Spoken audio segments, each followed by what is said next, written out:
ក្រនតែសន្មត់រុនធុតវិញ្ញាណចិត្តរីងទុនត្រៀនបៀនទុករៀងរៃបើជាការពិត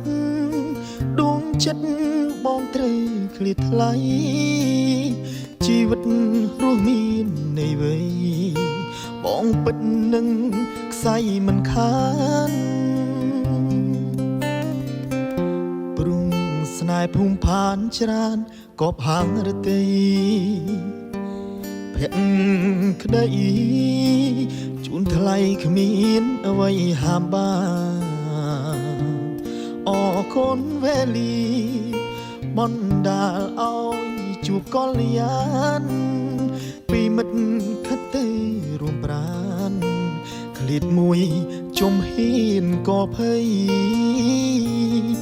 មិនអាចខ្វះថ្លៃហារតីសូមសារពីរៀមទូរស័ព្ទលើកយឺតក៏តូចចិត្តក្រៃស្និទ្ធស្នាលដល់ធ្លាប់មិនចង់នឹងស្ដាប់ពេលឃ្លាតឡាយស្រីអង្វរសុំចិត្តអាប់ព្រៃប្រឡ័យដល់ក្តីឃ្លាតប្រាន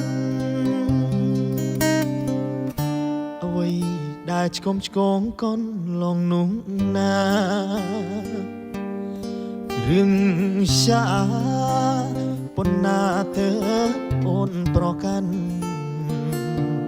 បើអូនជួចត់ខាងក្រៅគុំយូរកល្យានបេះដូងគ្មានអូនមិនបាននឹងខ្សែចាក់ឋានហើយមុំ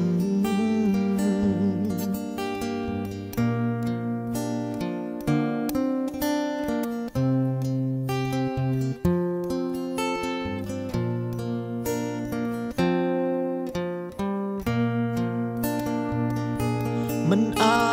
ចខ្វះថ្លៃហារតីសូមសារពីរៀមទូរស័ព្ទលើកយឺតក៏តូចចិត្តក្រៃ